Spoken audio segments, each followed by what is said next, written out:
Hello అండి, అందరికీ good morning, నమస్తే. చివరి వరకు చూడండి, లైక్ చేయండి, షేర్ చేయండి. కొత్త వాళ్ళు అయితే సబ్స్క్రైబ్ చేసుకోండి. కొత్త వాళ్ళు ఇంకో 4-5 వీడియోస్ చూడండి, చూసిన తర్వాత సబ్స్క్రైబ్ చేసుకోండి.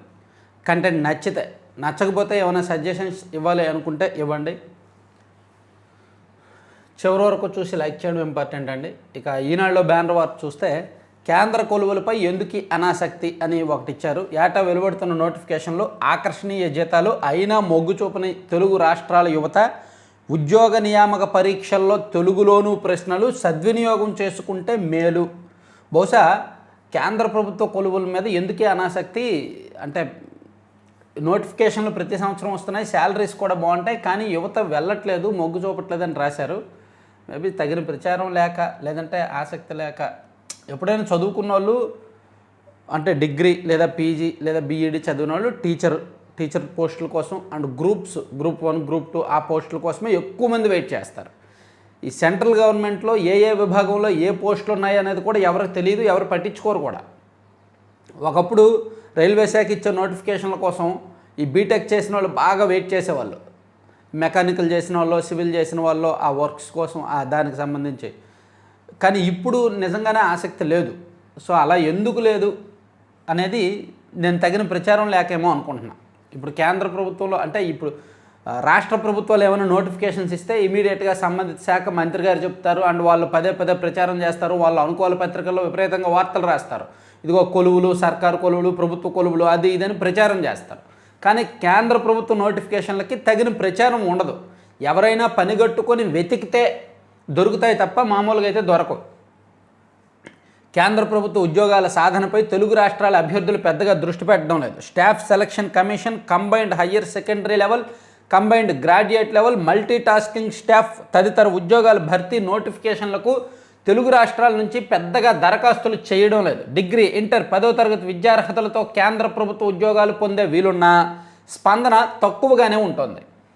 ఇప్పుడు నేను ఇందాక చెప్పాను కదా, వాటితో పాటు బ్యాంక్స్లో పిఓ ఆఫీసర్ కోసమో క్లరికల్ పోస్టుల కోసమో ఎక్కువ మంది అప్లై చేస్తున్నారు. చదువుకున్న వాళ్ళు ఎక్కువగా బీఈడీ చేస్తే టీచర్ జాబ్ ఇంట్రెస్ట్ ఉంటే దానికోసం ప్రిపేర్ అవుతున్నారు ఏళ్ల తరబడి. లేదా గ్రూప్ 1, గ్రూప్ 3, గ్రూప్ 2, 3 ఆ నోటిఫికేషన్ల కోసం ప్రిపేర్ అవుతున్నారు.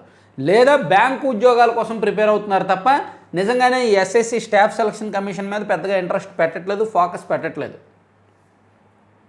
ఒకప్పుడు ఆర్మీ రిక్రూట్మెంట్ ర్యాలీలు ఎక్కువ జరిగాయి, సంవత్సరానికి 4 సార్లు జరిగేవి ఆంధ్రప్రదేశ్లో. ఇప్పుడు అవి కూడా జరగట్లేదు, ఆర్మీ రిక్రూట్మెంట్ ర్యాలీలు కూడా తగ్గిపోయాయి. విదేశాల్లో ఉన్నత విద్య అభ్యసించేందుకు, సాఫ్ట్వేర్ ఉద్యోగాలు చేసేందుకు దేశం దాటి వెళ్తున్నారు. చిన్న చితక ఉద్యోగాలు వెతుక్కుంటూ గల్ఫ్ దేశాల బాటా పడుతున్నారు. రాష్ట్ర స్థాయి పబ్లిక్ సర్వీస్ కమిషన్ల నుంచి వెలువడే ఉద్యోగ ప్రకటనలకు భారీగా దరఖాస్తు చేస్తున్నారు. అయితే కేంద్ర ప్రభుత్వ ఉద్యోగాల విషయంలో మాత్రం తెలుగు రాష్ట్రాల అభ్యర్థులు పెద్దగా ఆసక్తి కనబరచకపోవడం చర్చనీయాంశంగా మారింది. అంటే ఇంకొక సమస్య కూడా ఉంది నాకు తెలిసి. ఇప్పుడు ఎస్ఎస్సిలో మనం ఏదో స్టాఫ్ సెలక్షన్ కమిషన్ ఉద్యోగం రాస్తాం, మనకు పోస్ట్ వస్తుంది. ఏ నాగ్పూర్లోనో, ముంబైలోనో, ఏ మధ్యప్రదేశ్లోనో ఎక్కడో వేస్తాడు. ఎవరైనా వెళ్తారా? అంటే నాకు తెలిసిన కొంతమంది, ఇప్పుడు నాకు తెలిసిన ఒక అమ్మాయి కాటన్ కార్పొరేషన్ ఆఫ్ ఇండియాలో జాబ్ ఉంది, నాగ్పూర్ దగ్గర పోస్టింగ్. మా కజిన్ ఒక ఆయనకి స్టాఫ్ సెలక్షన్ కమిషన్లో పోస్టింగ్ వచ్చిన తర్వాత అతనికి మధ్యప్రదేశ్లో ఒక చోట వేశారు. అలా ఎక్కడెక్కడో వేస్తారు, అక్కడ వెళ్ళి చేయాలి. ఈ 60,000, 50,000 జీతానికి అక్కడికి వెళ్ళి ఏం చేస్తాం? తెలియని ప్రాంతం, ఇళ్ళకి దూరంగా, చాలా దూరంగా ఉండాలి, తెలియని భాష, తెలియని వాతావరణం అని కొంతమంది ఇంట్రెస్ట్ చూపించరు. సో ఇక్కడ ఈనాడులో ఇది రాసింది వాస్తవమే, కానీ కేంద్ర ప్రభుత్వ ఉద్యోగాలకు ఎందుకు ఇంట్రెస్ట్ చూపించడం లేదు అనేది రాశారు. కొన్ని ఉన్నాయి, ప్రచారం లేకపోవడం ఒకటిను, ఎక్కువ మంది బ్యాంకింగ్ ఉద్యోగాల మీద దృష్టి పెట్టడం, కొంతమంది ఇళ్ళకు దూరంగా ఉండాల్సి రావడం అని నేను అనుకుంటున్నా. లేదు ఇంకా కారణాలు ఏమైనా ఉంటే ఇవి కాదండి మీకు తెలియదు, ఇంకా వేరే కారణాలు ఉన్నాయి కేంద్ర ప్రభుత్వ ఉద్యోగాలు చేయడానికి అని ఏమైనా ఉంటే చెప్పండి. కానీ మంచి వార్త రాశారు, ఇంట్రెస్టింగ్ వార్త రాశారు. ఆగస్టు కల్లా కొత్త పాస్ పుస్తకాలు రీసర్వే పూర్తయిన గ్రామాల్లో అందించాలి. సచివాలయాల్లో వారసత్వ భూముల భాగస్వామ్య రిజిస్ట్రేషన్లు, పేదలకు ఇల్లు, జర్నలిస్టుల స్థలాల కోసం మంత్రులతో కమిటీ, రెవెన్యూ శాఖపై సమీక్షలో సీఎం. వారసత్వ భూముల సంక్రమణ భాగస్వామ్య రిజిస్ట్రేషన్లను 100 రుసుముతో గ్రామ వార్డు సచివాలయాల్లోనే పూర్తి చేసేలా చర్యలు తీసుకోవాలని సదరు ఆస్తి విలువ 10 లక్షలు దాటితే 1000 ఫీజు తీసుకోవాలి. యజమాని మరణించాక జరిగే వారసత్వ సంక్రమణ భాగస్వామ్య రిజిస్ట్రేషన్లే సచివాలయాల్లో చేయాలి. ఈ మేరకు గ్రామ వార్డు సచివాలయాల సిబ్బందికి అధికారాలు ఇవ్వాలి అని రెవెన్యూ శాఖ అధికారులను సీఎం గారు చెప్పారంట. అలాగే జర్నలిస్టులకు ఇళ్ల స్థలాలు, పేదలకు ఇల్లు మీద కూడా చెప్పారంట. జర్నలిస్టులకు ఇళ్ల స్థలాలు అనేది ఒక పెద్ద పదార్థం అనమాట. అది కొన్ని దశాబ్దాల తరబడి ఏ గవర్నమెంట్ వచ్చినా జర్నలిస్టులకు ఇళ్ల స్థలాలు అంటారు. ఇళ్ల స్థలాలు ఇవ్వడానికి వాళ్ళు రెడీ అయ్యేలాగా వీళ్ళే కొట్టుకుంటారు. జర్నలిస్టులకే రాజకీయాలు ఉంటాయి. జర్నలిస్టులకే పొరపచ్చాలు, విభేదాలు, గ్రూపులు, గొడవలు విపరీతంగా ఉంటాయన్నమాట. సో ఒకటి మీద ఒకటి ఫిర్యాదు చేసుకుంటాడు. ఇదిగో వాడికి అక్రిడేషన్ కార్డు ఇవ్వకూడదు కానీ ఇచ్చారు, వీళ్ళకేమో ఉన్న స్టాఫ్ 40 మంది అయితే అక్రిడేషన్లు 70 ఉన్నాయి కాబట్టి వీళ్ళకి ఇవ్వకూడదు అని వాళ్ళల్లో వాళ్ళే ఫిర్యాదులు చేసుకొని ఆపేస్తారు. ఎప్పుడు తరచూ జరిగేది అదే. యాక్చువల్లీ నాకు టు బి ఫ్రాంక్ నాకు జర్నలిజం ఫీల్డ్ అంటే అస్సలు ఇంట్రెస్ట్ లేదు. వచ్చిన కొత్తలో కసిగా చేసేవాడిని. అంటే యాజ్ ఎ జర్నలిస్ట్ నేను ఈ మాట చెప్పడానికి బాధగానే ఉంటుంది. నేను జర్నలిస్ట్ ఫీల్డ్లోకి వచ్చిన కొత్తలో కసిగా పనిచేసేవాడిని. ఆ తర్వాత తెలిసిపోయింది దీనిలో లొసుగులు, దీనిలో వ్యవహారాలు, దీనిలో కక్కుర్తి, దీనిలో బెగ్గింగు, దీనిలో వ్యవహారం అంతా తెలిసిన తర్వాత బాబోయ్ ఇంక ఫీల్డ్లో ఉండకూడదని చెప్పి నేను ఈనాడు నుంచి రిజైన్ చేసి బయటకు వచ్చేసాను. బయటకు వచ్చిన తర్వాత ఏవో సొంతంగా కొన్ని చేశాను. కానీ సరే ఇండివిజువల్గా ట్రై చేద్దాం. ఇండివిజువల్గా మనకంటూ ప్రైవసీ ఉంటుంది, మనకంటూ ఒక స్వేచ్ఛ ఉంటుంది. సో నాదే డెసిషన్ మేకింగ్ కదా. సో అందుకని నేను సొంతంగా పెట్టాను. ఇప్పుడు అక్రిడేషన్ లేవు, ఒత్తిడి ఉండదు, గ్రూపులు ఉండవు, గొడవలు ఉండవు, ఏమీ ఉండవు, స్వేచ్ఛగా చేసుకోవచ్చు. జర్నలిస్టులు అంటే బయట కూడా ఫీల్డ్లో అంత పాజిటివ్ ఫీలింగ్ అయితే లేదు నాకు తెలిసినంత వరకు. ఫీల్డ్లో ఏ డాక్టర్ కానీ, ఇంజనీర్ కానీ, ఏ గవర్నమెంట్ ఎంప్లాయీ కానీ జర్నలిస్ట్ అంటే మేబీ భయపడతారు కానీ చిన్న చూపు చూస్తారు, చులకన ఉంటుంది. ఎందుకంటే వాడి ప్రవర్తన కూడా అలాగే ఉంటుంది. జర్నలిస్ట్ అనే వాడి ప్రవర్తన కూడా అలాగే ఉంటుంది.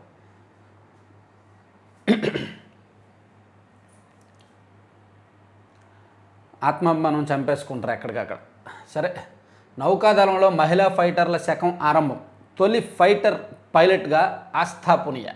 నౌకాదళంలో మహిళా ఫైటర్ పైలట్ల చేరికతో కొత్త శకం ఆరంభమైందని assistant chief of naval staff rear admiral Janak Belvi అన్నారు. నేవీ ఏవియేషన్లో ఆస్థా పునియా దేశంలోనే తొలి మహిళా ఫైటర్ పైలట్గా నిలిచారంట. ఇక్కడ నిజానికి నేవీలో ఇప్పటి వరకు మహిళా ఫైటర్లు లేరు. ఫస్ట్ టైం ఆమె చేరడంతో ఆమె పేరు చరిత్ర పుటల్లోకి, రికార్డుల్లోకి ఎక్కింది. అందుకే ఆ వార్తను కూడా హైలైట్ చేశారు. తర్వాత నిన్న పవన్ కళ్యాణ్ గారు, డిప్యూటీ సీఎం పవన్ కళ్యాణ్ గారు మార్కాపురం వెళ్ళారు. మార్కాపురంలో 1290 కోట్ల విలువైన జలజీవన్ మిషన్ పనులకు ఆయన ప్రారంభించారు. సో ఆ సందర్భంగా జరిగిన బహిరంగ సభలో వైసీపీని ఉద్దేశించి ఆయన చాలా కీలకమైన కామెంట్స్ చేశారు. వైసీపీ మళ్ళీ గెలవనివ్వను, వాళ్ళకి 11 సీట్లు ఎందుకు వచ్చాయో ఇప్పటికీ వాళ్ళు ఆలోచించడం లేదు, వాళ్ళు తెలుసుకోవడం లేదు. కుత్తుకలకు వస్తాం, మళ్ళీ అధికారంలోకి వస్తాం అనే భావంలో ఉన్నారు. వారు ఎలా అధికారంలోకి వస్తారో తాము చూస్తామని పవన్ సవాల్ చేశారు. రౌడీజం చేస్తాం, గోండాగిరి చేస్తామంటూ వైకాపా నాయకులు బెదిరింపులకు దిగుతున్నారని, వారి తాటాకు చప్పుళ్లకు భయపడేది లేదని ఉప ముఖ్యమంత్రి పవన్ కళ్యాణ్, జనసేన పార్టీ అధినేత పవన్ కళ్యాణ్ స్పష్టం చేశారు. సో పవన్ కళ్యాణ్ గారు ఇచ్చిన వార్నింగ్నే ఆల్మోస్ట్ ఇక్కడ కూడా హైలైట్ చేశారు. మీరు ఎలా వస్తారో చూస్తాం. వైసీపీ వారు ఏదో అద్భుతమైన పాలన చేసినట్టు ప్రజల ముందు వాపోతున్నారు కదా. నిజంగా ప్రజలకు మేలు చేసి ఉంటే 11 సీట్లకు ఎందుకు పరిమితమయ్యారు అని క్వశ్చన్ పవన్ కళ్యాణ్ గారు చేశారు. దీనికి ప్రజలకు తెలుసు, ఆన్సర్ ఏంటో ప్రజలకు తెలుసు, వివిధ వర్గాలకు తెలుసు. కానీ వైసీపీలో ఉన్న కొంతమంది ఏమంటారు, ఈవీఎం ట్యాంపరింగ్ జరిగింది అందుకే మేము 11 వచ్చాయని కొంతమంది ఆ భ్రమలోనే ఉంటారనమాట. ప్రజలు ఓడించారని వాళ్ళు ఇప్పటికీ చెప్పలేదు. వైసీపీని మళ్ళీ రానివ్వం, ఆ పార్టీ రౌడీయిజానికి భయపడం, నరుకుతాం అంటే మౌనంగా ఉంటామా, గోండాయిజం తప్ప ప్రజలకు మేలు చేయడం ఆ పార్టీ నేతలకు తెలియదు, తాటాకు చప్పుళ్లకు భయపడం, మరో 15 ఏళ్ల వరకు కలిసే ఉంటాం. డిప్యూటీ సీఎం పవన్ కళ్యాణ్ స్పష్టీకరణ. మార్కాపురంలో జల్ జీవన్ పనులకు శ్రీకారం. ఇక్కడ వైసీపీ వాళ్ళు కూడా అర్థం చేసుకోవాల్సిన పాయింట్ ఒకటి ఉంది. వాళ్ళు ఓడిపోయి 1 year అయింది. ఇంకా 4 ఏళ్ళు వాళ్ళు విపక్షంలోనే ఉండాలి. ఇప్పటి నుంచే భయపెడతాం, రప్ప నరికేస్తామని చెప్పి బెదిరింపులకు దిగుతుంటే ఎలా? అంత బెదిరింపు ధోరణి ఏంటి నాకు అర్థం కావట్లా. ఏదో ఎన్నికలు 3 నెలల్లో 6 నెలల్లో ఉన్నట్టు మేము 3 నెలల్లో గెలిచేస్తాం అప్పుడు మిమ్మల్ని వేసేస్తాం, మేము 6 నెలల్లో గెలిచేస్తాం అప్పుడు మిమ్మల్ని వేసేస్తాం అన్నట్టు ఇంకా 4 ఏళ్ళు విపక్షంలో ఉండాలి. ఈలోగా రప్ప నరికేస్తాం, వేసేస్తాం, గెలిచేస్తాం. ఇప్పటికీ నాకు కొంతమంది వైసీపీ అభిమానులు మన ఛానల్లో కూడా కింద కామెంట్ చేస్తారు, 2029లో నీ పని చెప్తాం, 2029లో ఫస్ట్ టార్గెట్ నువ్వే, నేను వేసేస్తాం అని అంటుంటారు. అది నాకు అర్థం కాదు. ఇంకా 4 ఏళ్ళు ఉంది కదా, 4 ఏళ్లలో ఏం మారుతుందో? ఏదైనా మారచ్చు. ఈ ప్రభుత్వం తప్పుల మీద తప్పులు చేస్తే నేను ఈ ప్రభుత్వానికి వ్యతిరేకంగా పూర్తిగా కంప్లీట్ వ్యతిరేకంగా మారచ్చు. లేదా వైసీపీలో నన్ను బెదిరించినోడే రేపు పొద్దున టీడీపీలో జాయిన్ అవ్వాల్సి రావచ్చు. లేదా వైసీపీ అనే పార్టీ మరింత సింగిల్ డిజిట్కి పరిమితం అయిపోవచ్చు, ప్రజలకు నచ్చక, వాళ్ళ అహంకారపూరిత నచ్చక. ఏదైనా జరగవచ్చు. ఇంకా 4 ఏళ్ళు టైం ఉంది. ఇప్పటి నుంచి టీడీపీ వాళ్ళని బెదిరిస్తారు, జనసేన వాళ్ళని బెదిరిస్తారు, జర్నలిస్టులను బెదిరిస్తారు, వాళ్ళ తప్పులు ఎత్తి చూపిన ప్రతి ఒక్కరిని బెదిరిస్తారు. చావనైనా చేస్తాం కానీ భూములు ఇవ్వం. ఇండోసోల్కు భూసేకరణపై రైతుల ఆందోళన. నెల్లూరు జిల్లా కరేడులో రసాభాసగా మారిన గ్రామసభ. ఇది మరో శ్రీకాకుళం ధర్మల్ పోరాట సభలా ఇది మారబోతోందండి. కూటమి ప్రభుత్వానికి ఇది మేబీ ఒక పెద్ద నెగిటివ్ కాబోతోంది. ప్రభుత్వం ఎందుకో మొండుగా వెళ్తోంది. ఇండోసోల్కు భూములు ఇచ్చే విషయంలో ఇండోసోల్ అనే కంపెనీ బినామీ కంపెనీ, వేస్ట్ కంపెనీ, ₹1,00,000 పెట్టుబడితో 1000 ఎకరాల భూములు దొబ్బేస్తున్నారని గతంలో ఇదే కూటమి వాళ్ళు, ఇదే టీడీపీ వాళ్ళు గతంలో విమర్శించారు. ఇప్పుడు అదే ఇండోసోల్ని నెత్తిన పెట్టుకొని వేలాది ఎకరాలు కట్టబెడుతున్నారు రైతుల నుంచి బలవంతంగా. మరి తప్ప ఒప్ప? అందుకే ఇది ఖచ్చితంగా ఇబ్బంది కాబోతోంది కూటమికి. ఇండోసోల్ కంపెనీకి భూసేకరణ నిమిత్తం పొట్టి శ్రీరాములు నెల్లూరు జిల్లాలోని కరేడు గ్రామంలో శుక్రవారం నిర్వహించిన గ్రామసభ రసాభాసగా మారింది. భూములు ఇచ్చేది లేదని రైతులు తెగేసి చెప్పారు. సభను మధ్యలోనే అడ్డుకున్నారు. తమకు మాట మాత్రమైనా చెప్పకుండా ఇండోసోల్ పరిశ్రమకు భూములు కేటాయింపునకు నిర్ణయం తీసుకొని ఇప్పుడు తీరిగ్గా గ్రామ సభలు పెట్టడం ఏంటని అధికారులను నిలదీశారు.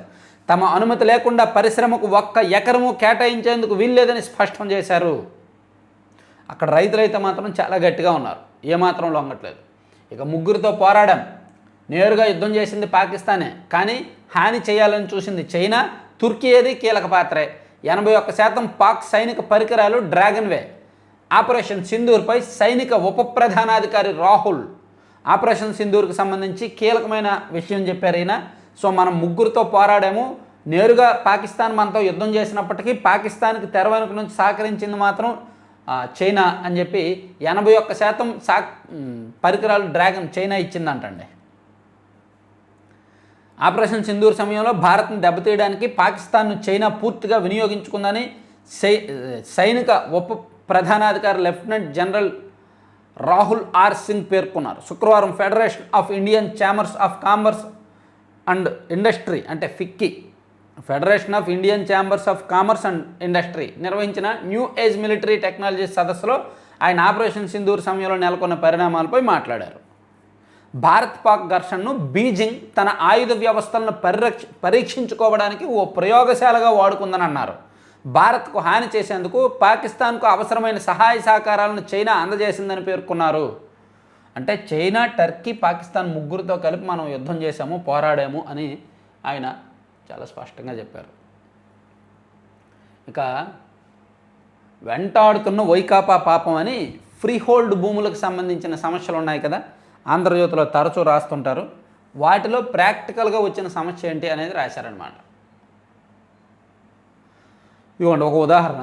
ప్రకాశం జిల్లా మరిపూడి మండలం గుండ్ల సముద్రానికి చెందిన చిరుపల్లి వెంకటేశ్వర్ల కుటుంబం 2019 వరకు విద్యుత్ రాయితీ సహా ఇతర పథకాలను పొందారు. వైకాపా ప్రభుత్వ హయాంలో ఫ్రీ హౌస్ హోల్డ్ మ్యాపింగ్ అంటూ ఈయన ఆధార్ను అదే గ్రామంలోని ఒక ప్రభుత్వోద్యోగికి అనుసంధానించి ఆయన విద్యుత్ బిల్లును జోడించారు. దీంతో పేదవాడైన వెంకటేశ్వర్లు రికార్డుల్లో ప్రభుత్వోద్యోగిగా కనిపిస్తున్నారు. దీంతో ఎస్సీలకు ఇచ్చే విద్యుత్ రాయితీ ఎత్తేశారు, ఇతర పథకాలు దక్కడం లేదు. అప్పట్లో వైకాపా నాయకులను అధికారులను కలిసి మొత్తుకున్న పరిస్థితి మారలేదు. ₹22,000కు పైగా కరెంటు బిల్లు పెండింగ్ ఉన్నట్టు చూపిస్తుండటంతో ఆయన ఆందోళన చెందుతున్నారు. ఇటువంటి పరిస్థితులు ఎంతోమంది ఫ్రీ హోల్డ్ టైంలో భూముల రికార్డులు మార్చేయడం, అనుసంధానం చేయడం వలన ఇబ్బందులు పడుతున్నారన్నమాట. రాష్ట్ర వ్యాప్తంగా వేలాది మంది ఉన్నారు. ఇక తూనికలు యంత్రాల పరిశీలన, స్టాంపింగ్ రుసుము పెంపు. శ్రీశైలంలో ఉచిత స్పర్శ దర్శనానికి ఆన్లైన్ టోకెన్లు ఒకరోజు ముందే తీసుకునేందుకు అవకాశం. శ్రావణ మాసంలో పేదల గృహప్రవేశాలంటండి 3 లక్షల ఇల్లు అప్పగించే యోచనలో ప్రభుత్వం. వచ్చే శ్రావణ మాసంలో పేదలతో గృహప్రవేశాలు చేయించాలని ప్రభుత్వం నిర్ణయించింది. ఈ కార్యక్రమాన్ని ముఖ్యమంత్రి చంద్రబాబు ప్రారంభించనున్నారు. అప్పట్లోగా 3 లక్షల ఇళ్ల నిర్మాణాలు పూర్తి చేయాలని అధికారులను ఆదేశించారంట.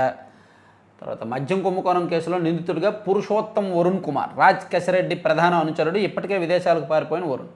మద్యం కుంభకోణం కేసులో పురుషోత్తం వరుణ్ కుమార్ A4గా వచ్చాడండి. A40గా చేరుస్తూ మెమో దాఖలు చేసిన సిట్ 40వ నిందితుడిగా చేరుస్తూ సిట్ అధికారులు విజయవాడలోని ఏసీబీ న్యాయస్థానంలో శుక్రవారం మెమో దాఖలు చేశారు. గతేడాది జూలై, ఆగస్టు నెలలో వరుణ్ విదేశాలకు పారిపోయాడు. ప్రస్తుతం అమెరికాలో ఉన్నట్టు సిట్ అధికారులు గుర్తించారు. ఇప్పటికే అతనిపై లుకౌట్ నోటీసులు జారీ అయ్యి సికింద్రాబాద్కు చెందిన వరుణ్ కుమార్ ఇంజనీరింగ్ చదివాడు. హైదరాబాద్లోని ఓ కాఫీ షాప్లో నెలకు 32,000 వేతనంతో పనిచేస్తున్న వరుణ్ కుమార్ను ప్రవాసాంధ్రుడైన ఓ వైద్యుడి ద్వారా రాజ్ కెసిరెడ్డి బృందం మద్యం కుంభకోణం ఉచ్చులోకి దించింది. పుదుచ్చేరిలోని Leela distilleries private limited company Varun కుమార్ని ఏపీ ఆపరేషన్స్ హెడ్గా నియమించి అతని పేరిట 100 కోట్లు కొల్లగొట్టింది. సో పాపం కాఫీ షాప్లో 32,000కు పనిచేసే కుర్రాడు అతని పేరు మీద ఒక కంపెనీ సృష్టించి 100 కోట్ల లావాదేవీలని అతని చేత నడిపించారంట. అలా వాడుకున్నారు, బలి చేశారు, చాలామందిని బలి చేశారు. ఇక ప్రభుత్వ ఆసుపత్రుల్లో ప్రసవించిన వారికి ఎన్టీఆర్ బేబీ కిట్లు ఇస్తుందంట ప్రభుత్వం. గతంలో ఇచ్చేవాళ్ళు వైసీపీ వాళ్ళు ఆపేశారు, మళ్ళీ ఇప్పుడు ఈ ప్రభుత్వం ఇస్తోంది. ఇక కొనిజేటి రోసయ్య సేవలు మరువలేనివి. తెలంగాణ ముఖ్యమంత్రి రేవంత్ రెడ్డి, ఏఐసిసి అధ్యక్షుడు మల్లికార్జున ఖర్గే రోసయ్య జయంతి సందర్భంగా హైదరాబాద్లో విగ్రహావిష్కరణ, రవీంద్ర భారతిలో ఘనంగా జయంతి సభ. పీఓకేని వెనక్కి తీసుకునే అవకాశం వదులుకున్నారు. కేంద్రానికి సత్తా ఉంటే దేశ ముఖచిత్రం మారిపోయేది. సామాజిక న్యాయ సమరభేరిలో ఏఐసిసి అధ్యక్షుడు మల్లికార్జున ఖర్గే. పీఓకేని వెనక్కి తీసుకోవడం అంత ఈజీనా? వీళ్ళు దాదాపుగా స్వాతంత్రం వచ్చిన తర్వాత సుమారుగా 60 ఏళ్ళు పరిపాలించింది కదా కాంగ్రెస్ పార్టీ. 60 ఏళ్లలో పీఓకే జోలికి వెళ్లకుండా అసలు ఆ సమస్య రావడానికే కాంగ్రెస్ వాళ్ళు కారణం. ఇప్పుడు పీఓకేను వెనక్కి తీసుకునే అవకాశాన్ని వదులుకున్నారు అంటే అంత ఈజీ కాదు. పీఓకే అనేది మతాలకు సంబంధించిన అంశం, రాజకీయానికి సంబంధించిన అంశం, దేశ సరిహద్దులకు సంబంధించిన అంశం, ఆర్థిక వ్యవహారాలకు సంబంధించిన అంశం, చాలా ఉన్నాయి. పీఓకే చాలా సెన్సిటివ్. నేరుగా చైనా యుద్ధంలోకి దిగుద్ది. అప్పుడు ప్రగతి కారిడార్లుగా నక్సల్స్ ప్రభావిత ప్రాంతాలు, అల్లూరి ఆశయ సాధన దిశగా కేంద్రం అడుగులు. మన్యం వీరుడు జయంతి ఉత్సవాల్లో రక్షణ మంత్రి రాజ్నాథ్ సింగ్. గిరిజనుల హక్కుల కోసం పోరాడిన అల్లూరి సీతారామరాజు ఆశయ సాధన దిశగా కేంద్ర ప్రభుత్వం అడుగులు వేస్తోందని రక్షణ శాఖ మంత్రి రాజ్నాథ్ సింగ్ చెప్పారంటండి. తర్వాత ఆరోపణలు చేసింది వైకాపా నేత అనుచరులు, కేసు పెట్టేందుకు సిద్ధమవుతుంది తితిదే. శ్రీవారి ఆలయం వద్ద గురువారం తితిదేపై ఆరోపణలు చేసిన వ్యక్తులు వైకాపా నేత అనుచరులుగా వెల్లడైంది. వారిని పల్నాడు జిల్లా చిలకలూరుపేటకు చెందిన వైకాపా ప్రముఖ నేత అనుచరులుగా టీటీడీ గుర్తించిందంట. వీళ్ళు తిరుమల లేదా శ్రీశైలం లేదా విజయవాడ దర్శనానికి వెళ్తున్నారు, ఏదో ఒక ఆరోపణలు చేస్తున్నారు, ఫేక్ ప్రచారం చేస్తున్నారు, బయటకు వచ్చేస్తున్నారు. వైసీపీ వాళ్ళకి అదే పని అయిపోయింది. ఆ పార్టీ సెంట్రల్ ఆఫీస్ నుంచి ఏమైనా ప్లానింగ్ చేస్తున్నారేమో, హిందూ మనోభావాలు దెబ్బతీసేలాగా పిచ్చివన్నీ. ఇక ఏపీలో పెట్టుబడులకి ఇదే సరైన సమయం. ప్రవాసాంధ్రులకు వసంత కృష్ణ ప్రసాద్, మన్నవ సుబ్బారావు సూచన. చెవిరెడ్డి బాధ్యతలు సాంబశివరెడ్డికి. అనంతపురం జిల్లాకు చెందిన ఆలూరు సాంబశివరెడ్డిని వైకాపా రాష్ట్ర ప్రధాన కార్యదర్శిగా నియమించినట్టు ఆ పార్టీ కేంద్ర కార్యాలయం ప్రకటించింది. పులివెందుల డీఎస్పీని కలిసిన సునీత దంపతులు. పర్యాటక ప్రాంతంగా అల్లూరి స్మారక మందిరం. విజయవాడ పశ్చిమ బైపాస్కు వంగవీటి రంగా పేరు పెట్టండి. కరెక్ట్.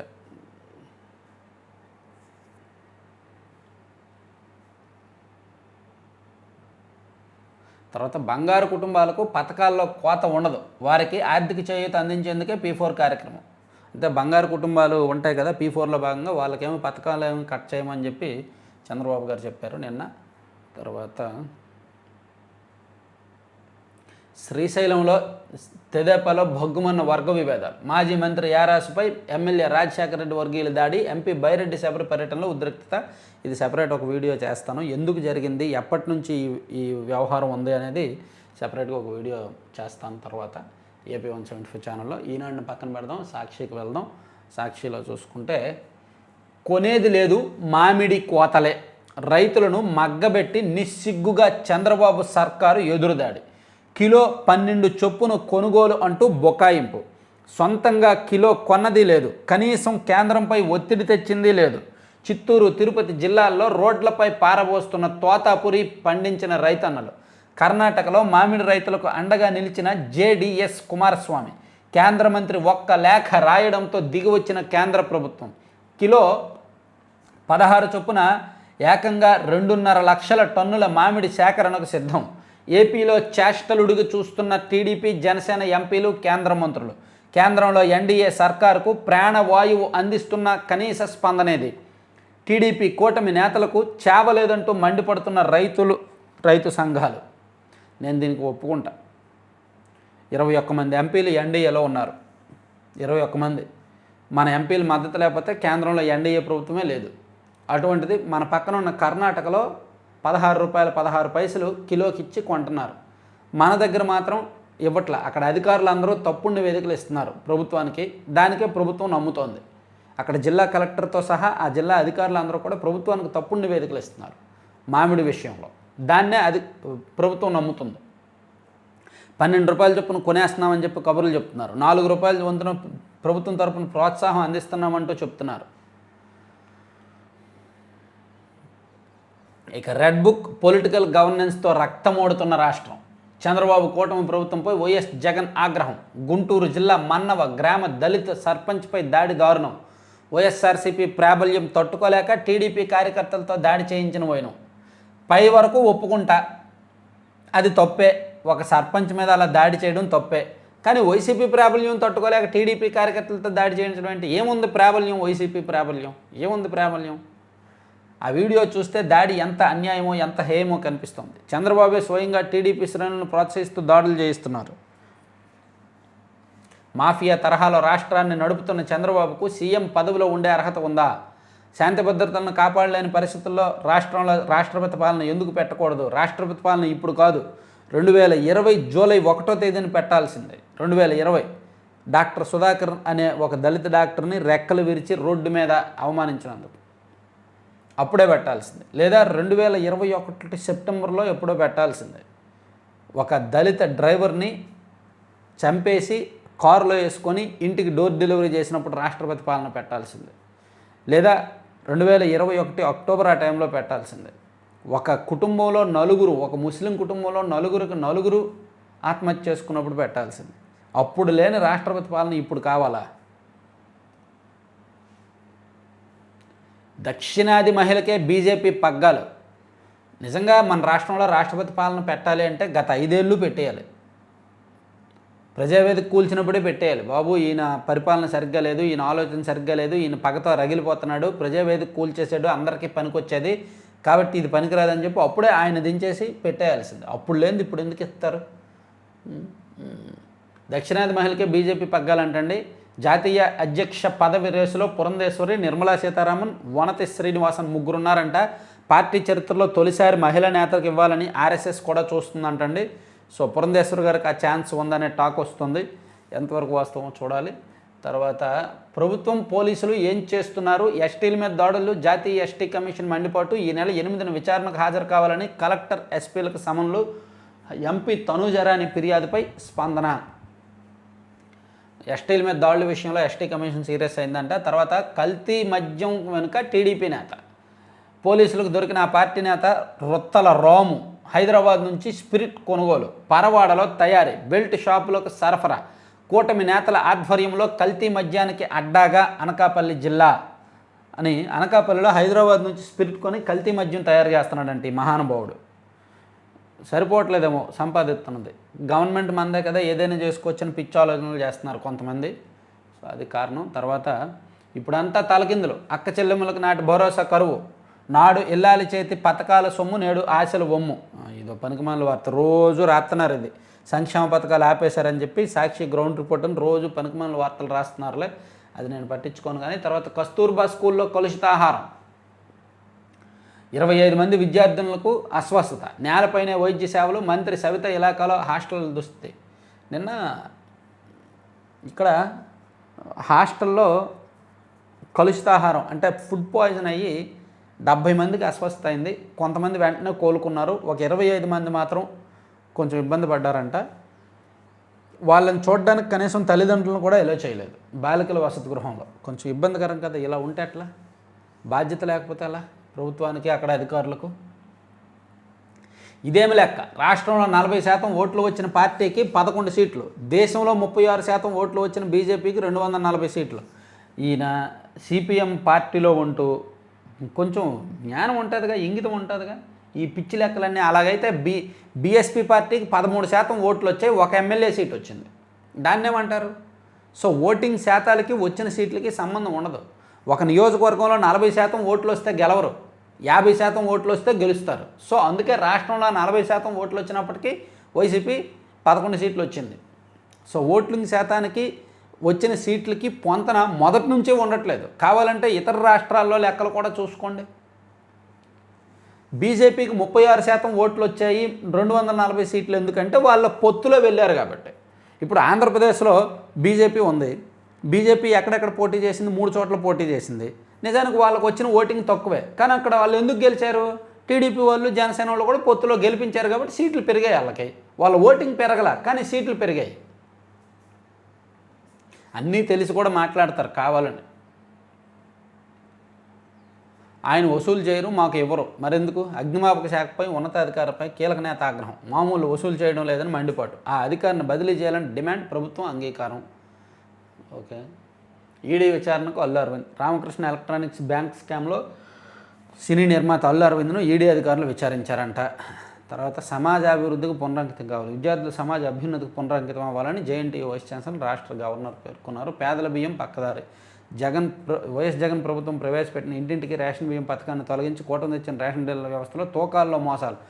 నాయన తూకాల్లో మోసాలు మా తాతల చిన్నప్పటి నుంచి, స్వాతంత్రం వచ్చినప్పటి నుంచి జరుగుతున్నాయి తూకాల్లో మోసాలు. 50 కేజీ డిపో దగ్గర నుంచి, ఆ గొడవ దగ్గర నుంచి డీలర్కి వచ్చినప్పుడే 2 కేజీలు కట్ చేస్తారు.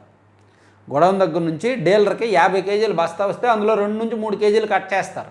అక్కడ మొదలయ్యే తూకాల్లో మోసం లబ్ధిదారుకి ఇచ్చే వరకు కొనసాగుతూనే ఉంటుంది. ఇది 70-75 ఏళ్ళ నుంచి ఉంది.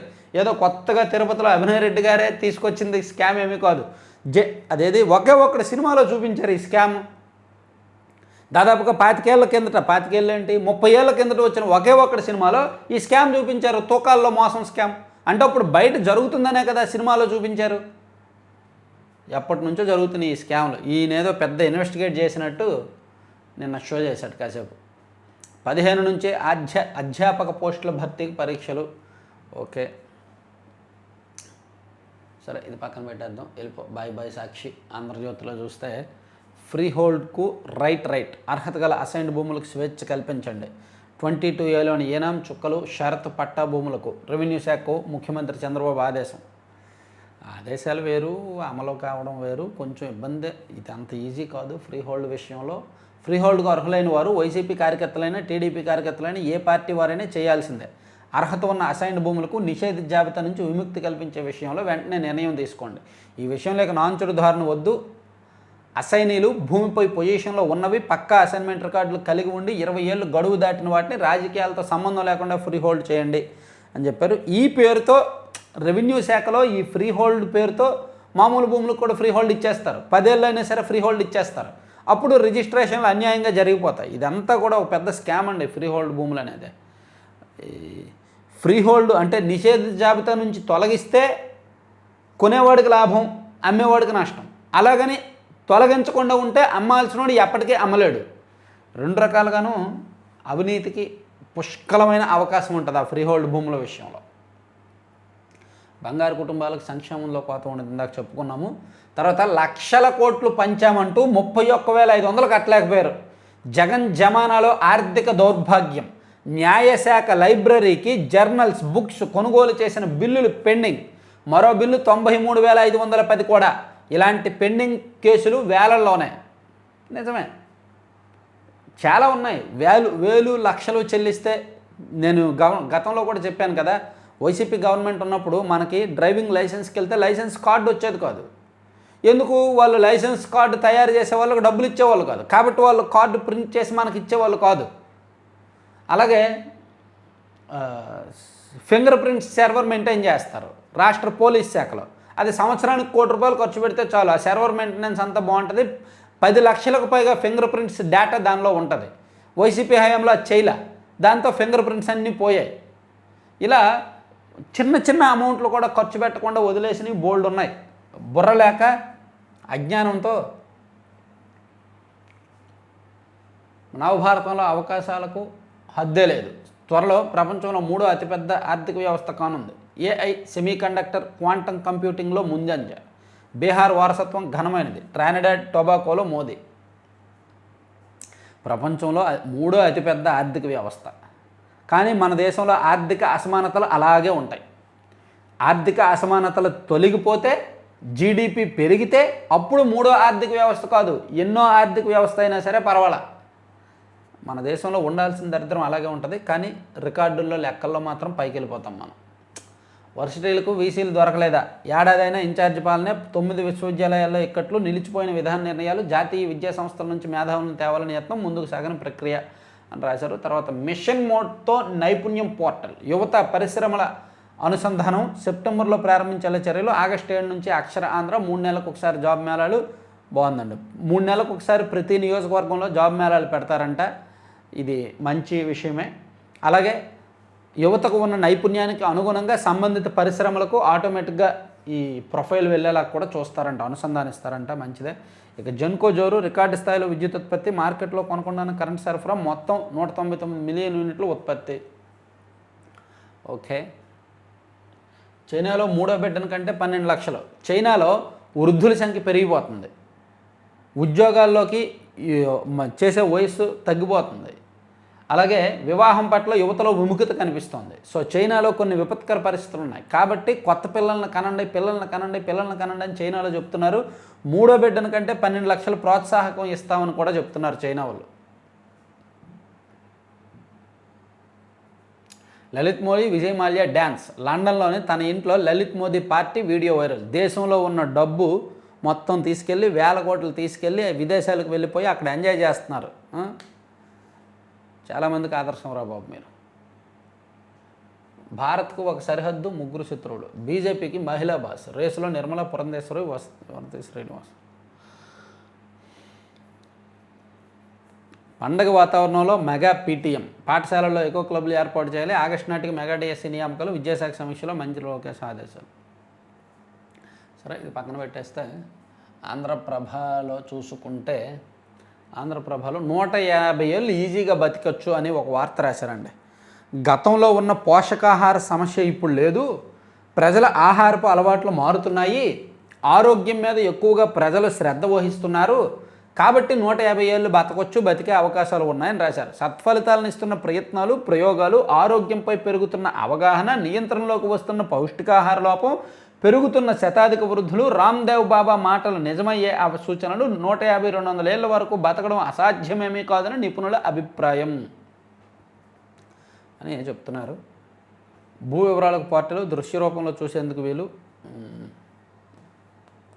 అమిత్ షా నోట అఖండ భారత్ మాట, అది సాధించాల్సింది 140 కోట్ల భారతీయులు. ఆపరేషన్ సింధూర్ మా నిబద్ధతకు నిదర్శనం. P4 లోగో ఖరారు. ఓకే. P4పై 2 కమిటీలు, 2 చాప్టర్లు. ఆగస్టు 15 నాటికి 1,00,000 మార్గదర్శకులు, 15 లక్షల బంగారు కుటుంబాలు. తాటాకు చప్పులకు భయపడం, 3 నెలలకు ఒకసారి జాబ్ మేళాలు, ఉద్యోగాల కల్పనకు మిషన్ మోడ్లో నైపుణ్యం, సెప్టెంబర్ నాటి కిందకి చెప్పుకున్నాం కదా అది. అంబేద్కర్ పార్కు కొత్త ఊపు, సాంస్కృతిక విభాగానికి బదిలీ చేసిన ప్రభుత్వం, మొత్తం అంచనా వ్యయం 404.35 కోట్లు, పూర్తయిన పనులు 277 కోట్లు అంట. సో అంబేద్కర్ పార్క్ ఉంది కదా, అంబేద్కర్ స్మృతివనం, దాన్ని ఇంకొంచెం చూస్తున్నారంట. తర్వాత దక్షిణాదిపై దృష్టి, కమలం జాతీయ అధ్యక్ష పీఠం తమిళనాడుకే, రేసుల్లో ముందున్న వానతి శ్రీనివాసన్ రేసులో ముందున్నారంట బీజేపీ అధ్యక్ష పీఠానికి. సో ఇవి చూసుకుంటే ఈనాడులో ఇంకా నేషనల్ అంశాలు ఉన్నాయి కదా, ఒకసారి చూద్దాం. నవభారత్కు ఆకాశము హద్దు కాదు.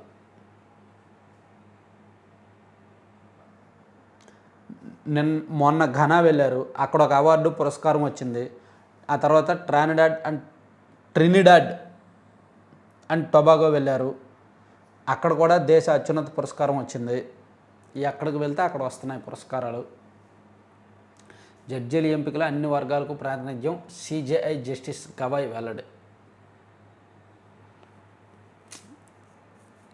ఎక్స్పీరియన్సు, ఇచ్చిన తీర్పులు, ఎదుర్కొన్న సవాళ్ళు, నైపుణ్యం, కేసులను డీల్ చేసిన తీరు, అవి కదా మాట్లాడాల్సింది. వర్గాల గురించి మాట్లాడడం, కులాల గురించి మాట్లాడడం దురదృష్టకరం. న్యాయ వ్యవస్థలో కూడా అటువంటి కామెంట్స్ దురదృష్టకరమే. సొరంగాలు, వంతెనలు ఉండే మార్గాల్లో టోల్ ఫీజు తగ్గింపు, ఇదో విచిత్రమైన ఈడీ కేసు. నేషనల్ హెరాల్డ్ వివాదంలో సోనియా తరపున వాదనలు. యూనివర్సిటీలు క్వాంటం సాంకేతికతపై దృష్టి సారించాలి. డిజిటల్ పాలనలో అమరావతి దేశంలోనే నమూనా రాజధానిగా మారనుంది. జేఎన్టీయూకే స్నాతకోత్సవంలో జస్టిస్ గవర్నర్ అబ్దుల్ నజీర్. మత విశ్వాసాల్లో ఎవరి పక్షాన నిలబడం. దలైలామా వారసుడిపై భారత్. మత విశ్వాసాలకు సంబంధించిన అంశంలో భారత్ ఎవరి పక్షాన నిలబడదని విదేశీ వ్యవహారాల శాఖ స్పష్టం చేసింది. జడ్జీల్లో కాదు న్యాయంలో దేవుణ్ణి చూడండి. సుప్రీంకోర్టు ధర్మాసనం వ్యాఖ్య. అమ్మ కాలు నొప్పులు వస్తున్నాయి. బ్రిటన్ యుద్ధ విమానం F-35 అంటే జోక్ కాదు, ప్రతి బోల్ట్కు ఓ సెక్యూరిటీ కోడ్ అంటండి. సాంకేతిక కారణాలతో కేరళలోని తిరువనంతపురం విమానాశ్రయంలో నిలిచిపోయిన బ్రిటన్ రాయల్ నేవీకి చెందిన యుద్ధ విమానం F-35B మీద మన వాళ్ళు బోలెడు మీమ్స్, జోకులు సోషల్ మీడియాలో ప్రచారం చేశారు. వాస్తవానికి యుద్ధ విమానం అత్యాధునిక యుద్ధ రంగంలో ఓ వజ్రాయుధం లాంటిది. F-35 బోల్డ్. తర్వాత ఇరాన్ అణు కేంద్రాలపై దాడిలో పాల్గొన్న రెండో గబ్బిలం ఏది? ఇరాన్లోని అణు కేంద్రాలే లక్ష్యంగా గగనతల దాడులు చేసిన ఇజ్రాయెల్కి చెందిన ప్రత్యక్ష మద్దతునిస్తూ కీలకమైన ఫోర్డో, నటాన్స్ స్థావరాలపై అమెరికా బంకర్ బస్టర్లు ప్రయోగించింది. ఇందుకోసం B-2 స్పిరిట్ యుద్ధ విమానాలను వినియోగించింది. ఈ ఆపరేషన్లో తాజాగా మరో ఉత్కంఠ రేకెత్తించింది. అమెరికా ప్రయోగించిన 2 యుద్ధ విమానాల్లో ఒకటి తిరిగి ఎయిర్ బేస్కు చేరుకోగా రెండోది ఎక్కడుందన్న దానిపై పలు సందేహాలు వ్యక్తమవుతున్నాయంట. కమ్లా బీహార్ ముద్దుబిడ్డే. అయోధ్యలోని సరయూ నదీ జలాలు, రామ మందిరం ప్రతిమ, మహాకుంభమేళా జలాలను ట్రినిడాడ్ అండ్ టొబాగో ప్రధాని కమ్లా పర్సాద్ బిస్నర్కు మోదీ అందజేశారు. ఓకే, హిమాచల్లో వరుణ విధ్వంసం. సరే, ఇవ్వండి 4 పత్రికల్లో వచ్చిన వార్తాంశాలు. చివరి వరకు చూసిన ప్రతి ఒక్కరికి కూడా ధన్యవాదాలు. సబ్స్క్రైబ్ చేసుకోండి కొత్త వాళ్ళు, లైక్ చేయండి, షేర్ చేయండి. Thank you.